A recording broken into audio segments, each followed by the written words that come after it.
You haven't looked up from your phone for the past 20 minutes. Are you even here? Yes, I'm here. I'm just exhausted. I'm just reading news. It's been a very long day at work. You used to be so excited to come home to me and talk to me about my day and share what's going on with you. Now, it's just this dead between us. Do you still even want to be in this relationship? Of course I want to be in this relationship. Otherwise, I wouldn't be working so hard for us. But sometimes can we just spend time being silent and then, in the same room without having those deep conversations? It's not about deep conversations. I don't feel that there's even an us anymore. It's just two people sitting in the room, like furniture. What you are watching is a couple that's experienced what we call the grief after the sweet honeymoon period passed. It can show up in the dating, in long-term relationship with people living together, or in marriages. No matter what stage of relationship you're in, if you notice there is some dead disconnection between you and your partner, this series of episodes are for you and your partner. My name is Yichao Martins. I'm your host for the Happiness Game for Romantic Relationships. So today we'll be experience and explore grief, the various manifestations and presentations of grief in romantic relationships, especially committed long-term relationships. We'll explore through the lens of attachment theory, polyvagal theory, and stay tuned to the end for some tips and guidances and a standalone meditation to regulate your nervous system. Let's begin. So when the romantic period, the honeymoon period passes, partners tend to notice that their partner's energy and time start to shift away from their relationship, but into something else in their life.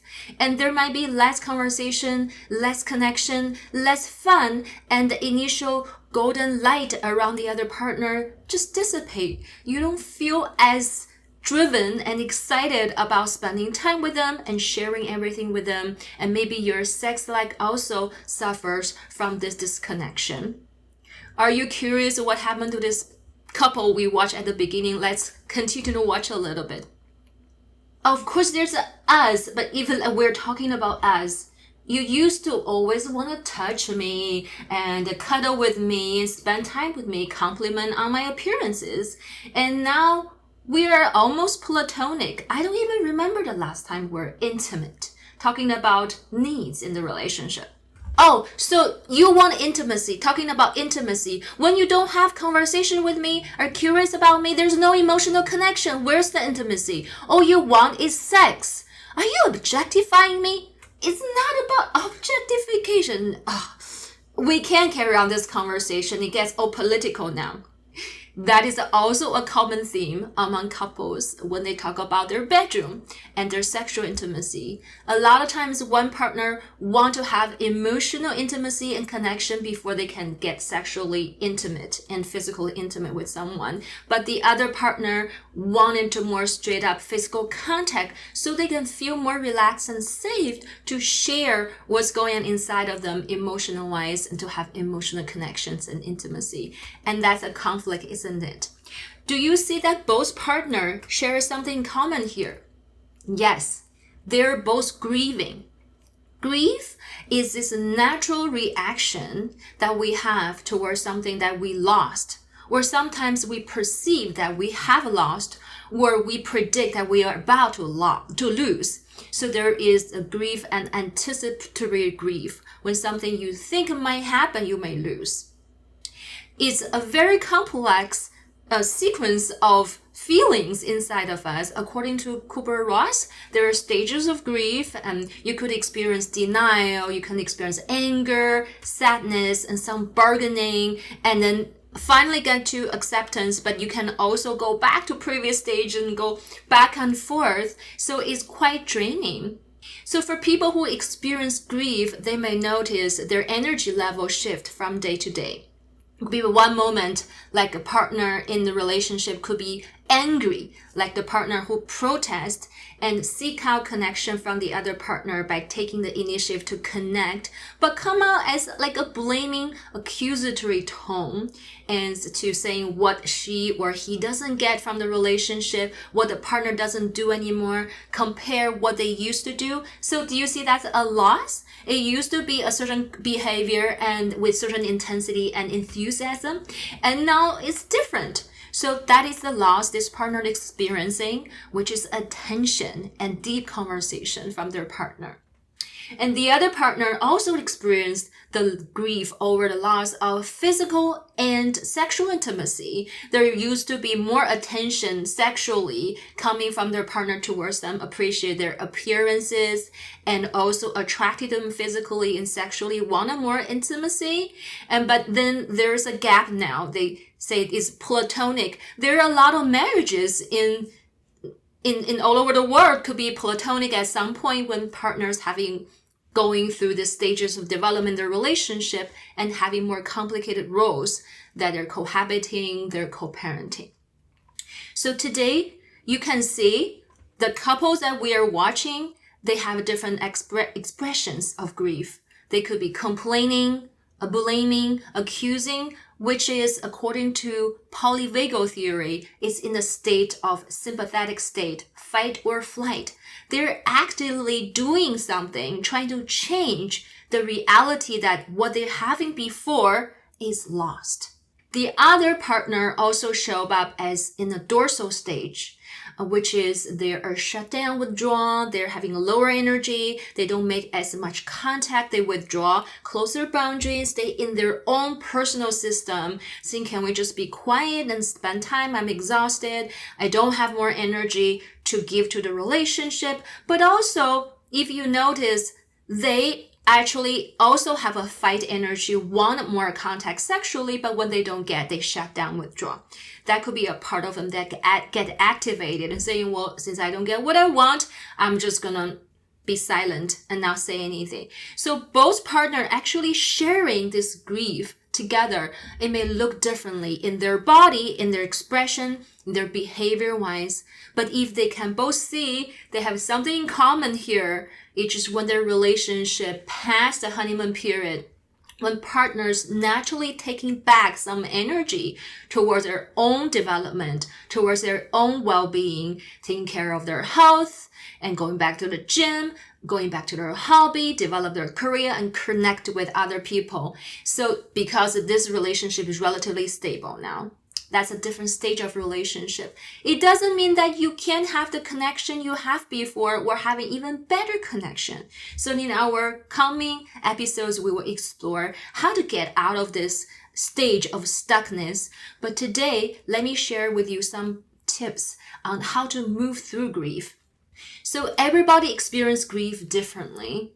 I used to volunteer for Josie's Place for bereft youth and families in San Francisco for many years as a grief counselor to lead grief support groups for teens and their families.